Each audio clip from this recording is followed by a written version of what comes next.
Handa ka na ba? Joke lang. Today, I'm gonna teach you how to give medicines to your dogs.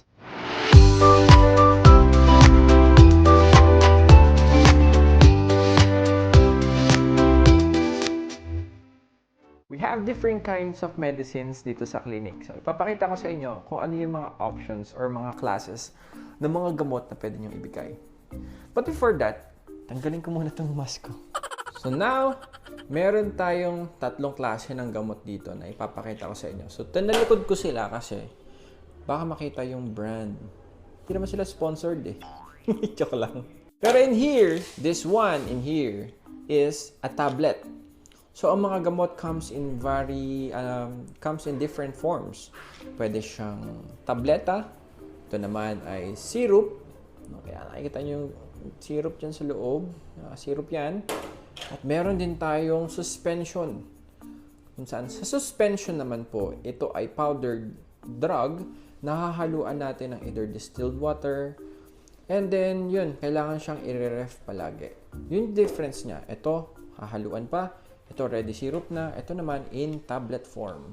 So, for tablet forms, iba't ibang itsura, iba't ibang sizes ng tablet. Meron tablet na sobrang liit, meron din naman pong tablet na sobrang lalaki. So, depende sa for parents kung anong klaseng medicine yung kanilang gusto or mas nadadalian sila. Kaya dito sa clinic, meron tayong mga options or yung ibang mga gamot natin.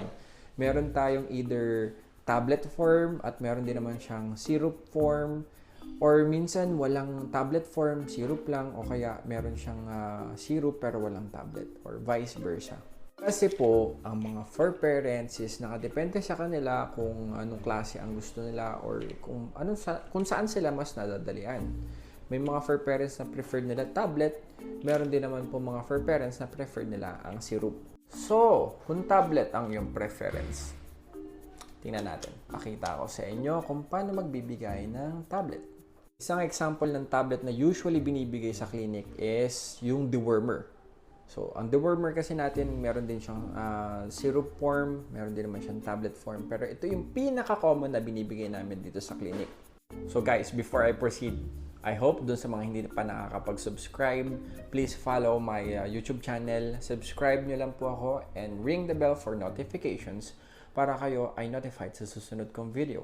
I do have other social media accounts like TikTok. Nagawa tayo ng mga short, educational, veterinary medicine videos there. So, ang pangalan natin is Doc Jello TV. I do have Instagram. You can follow me there. It's the same, Doc Jello TV. And I do have Facebook page as well. Ang pangalan natin is Doc Jello TV. Okay? Thank you! So, kuha tayo ng sample ng tablet na to. Dito, sa case ng tableta na to, ito yung itsura ng tablet. Focus in. Dito. Yan ang itsura ng tablet. So, pero yung isa-show ko sa inyo kung paano magbigay ng tablet is, papakita ko na. So, before natin pakita sa inyo kung paano mag-deworm, papakita ko muna sa inyo yung mga tools na ginagamit namin for deworming dito sa clinic.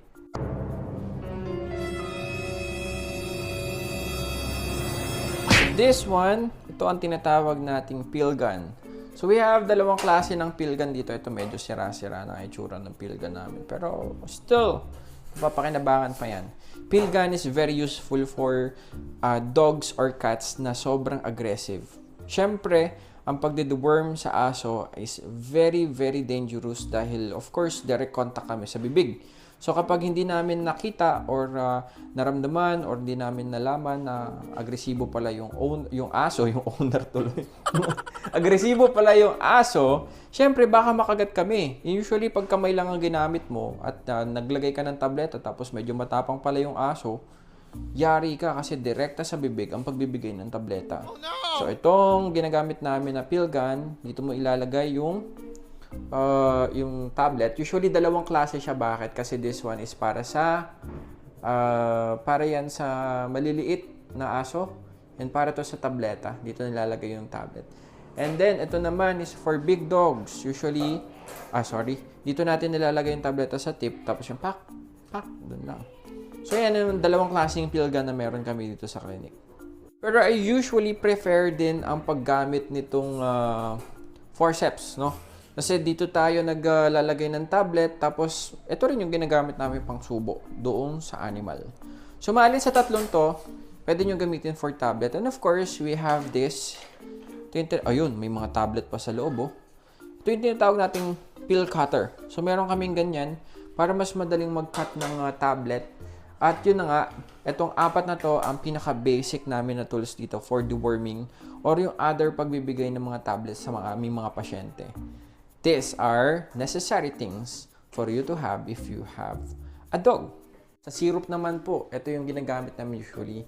Gumagamit kami ng empty na yung needle niya na syringe. So, syrup ang kinukuha dyan, up to 2.5. Iba't ibang sizes po ang needle. Kapag syrup ang ibibigay, ito yung ginagamit niya. Mamaya, mag-demo ako sa inyo kung paano po magbigay ng tablet. Pero sa kinasamaang palad, wala po akong aso dito na kasama na pwede kong pagdemuhan para sa akin deworming. Pero tingnan natin kung may magpapadeworm na aso, i-video natin yung pagde-deworm ko na yun, tapos isasama ko sa video na to. But for the meantime, ang pwede kong bigyan ng dewormer is yung pusa namin na si SQ. So, maganda rin po sana na kapag magde-deworm kayo or magbibigay ng any medication sa inyong mga dogs or cats, mapatablet man or syrup, mas magandang meron kayong kasama or company para humawak doon sa animal. In my case, si Doc Paula, tulungan niya ako, i-deworm namin si natin yung SQ. Say hi, SQ. Ayoko no. Ba't ayaw niya inano? Ito ang aming rescue cat, si SQ. So, i-deworm namin siya today. Papakita ko sa inyo kung paano magbigay ng tablet sa pusa. Kasi wala kaming asong pasyente dito ngayon. Timbangin muna natin si SQ. SQ. Timbangi. Stay lang. Mga... Umalis. Tumakbo. Diyan na lang ha. Steady lang SQ ha. 5 kilos, Doc. Sakto. Okay. So, when deworming an animal, we usually use gloves. Siyempre, para safe yung kaming mga kamay. Pero siyempre, sa bahay, di ba, wala naman laging ganito. So, pwede naman pong pwede naman na regular na or kamay lang. Regular tuloy. Kamay lang yung gamitin. Yung dewormer natin. Deworm natin si SQ. Pag magdi-deworm ka sa pusa, what you have to do, even in dogs, is of course kailangan magkaroon kayo ng control dun sa face niya. Kasi basically, ang mga animals, kapag ginalaw mo yung kanilang mukha, including their face, yung kanilang bibig, usually, iiwas yan. No? Magwawala yan ng ganyan. No? Or what you have to do, pag ganun, especially sa cats, pwede nyong i-hold ng maigi yung kanyang face. So you have a full control dun sa kanyang face. And this is the tablet na ibibigay natin sa kanya. This is applicable for dogs as well. You have to put the tablet doon sa kanyang back or dulo ng kanyang dila. No? So dito naman, pagkasara, bawa, nilagay nyo na yung tablet sa dulo ng dila niya. Kailangan dulon-dulo ha, hindi pwedeng dun lang sa may gitna kasi baka iluwa lang nila.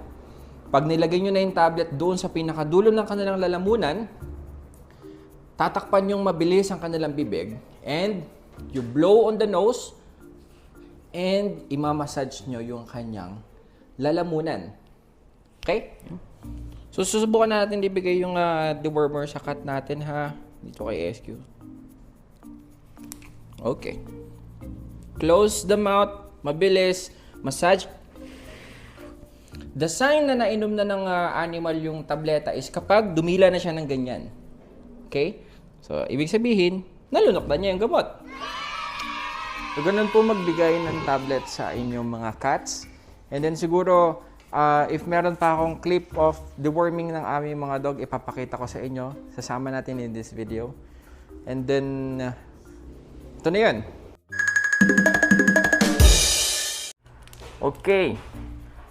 So, ang pagdideworm sa aso, gaya ng pinaliwanag ko, either gumagamit kami ng forceps, pill gun, pang malaki or pang maliit, depende to doon sa aso. Kasi, may mga aso po na sadyang matapang. So, hindi mo pwedeng basta hawakan or ilagay yung kamay mo sa bibig niya. Pero sa case ng dog na to, siya si Bew. Bew yung pangalan niya. Napakabait niya, no? Pwede mo siyang bigyan ng dewormer by hand.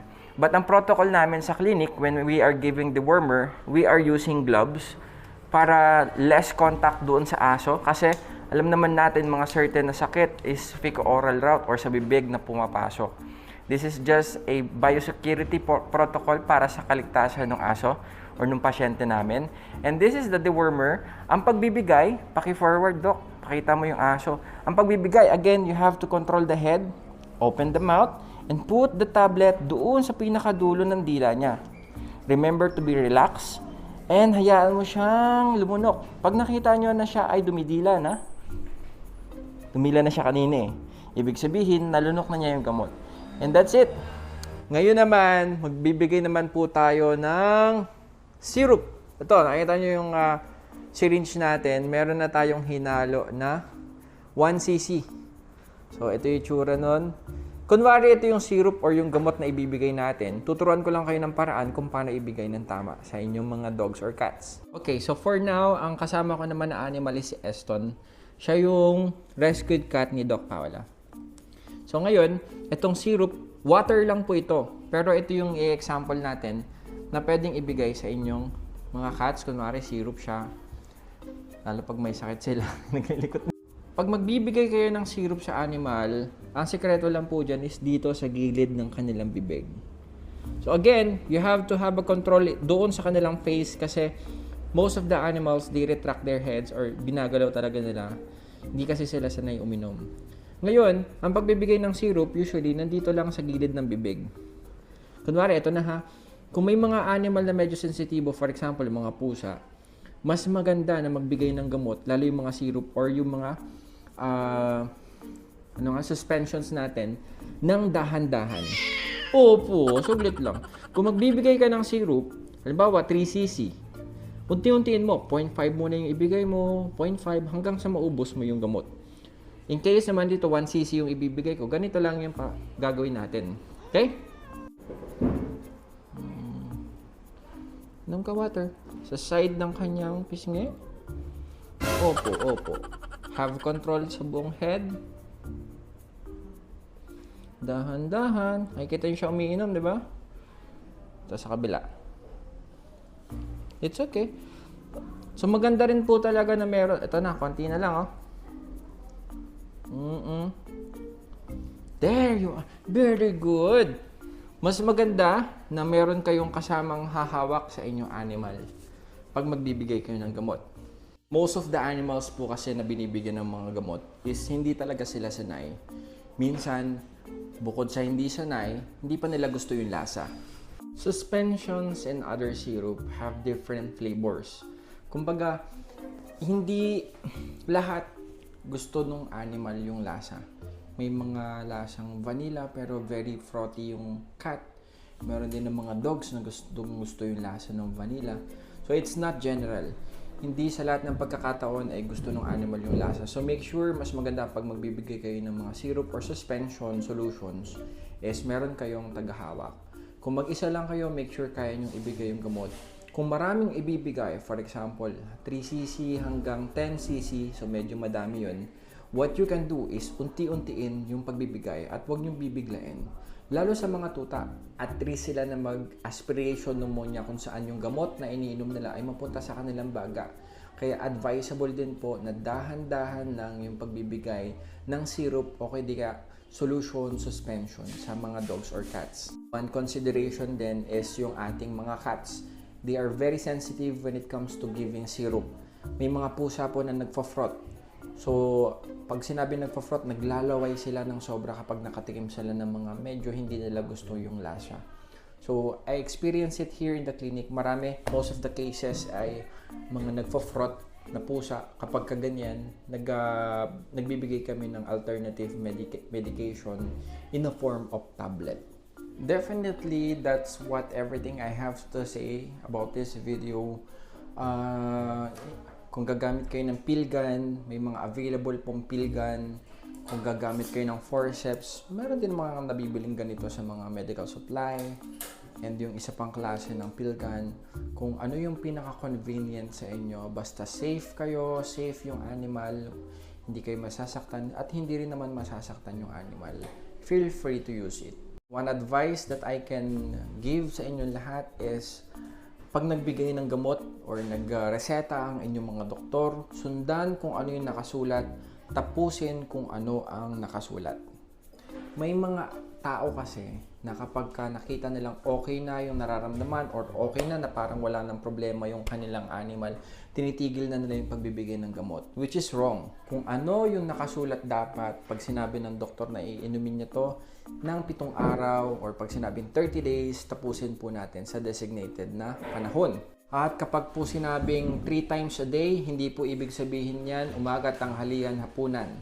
Pag sinabing 3 times a day, it's every 8 hours. So, bibilangan nyo talaga kung kailangan nyo mag-alarm sa oras, specific time na in-assign ninyo, kayo yung masusunod dyan for as long as masusunod po na dapat every 8 hours yung gamot. Pag sinabi naman pong twice a day, it's every 12 hours, hindi po umaga at gabi. Pag sinabi naman pong once a day lang po natin to ibibigay regardless kung anong time at kung ano yung preference, depende sa gamot.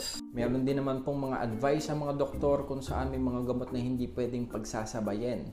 So make sure na wag natin makakalimutan yung pagbibigay ng mga gamot, kung ano yung mga gamot na hindi pwedeng pagsabayin, dapat natin tandaan.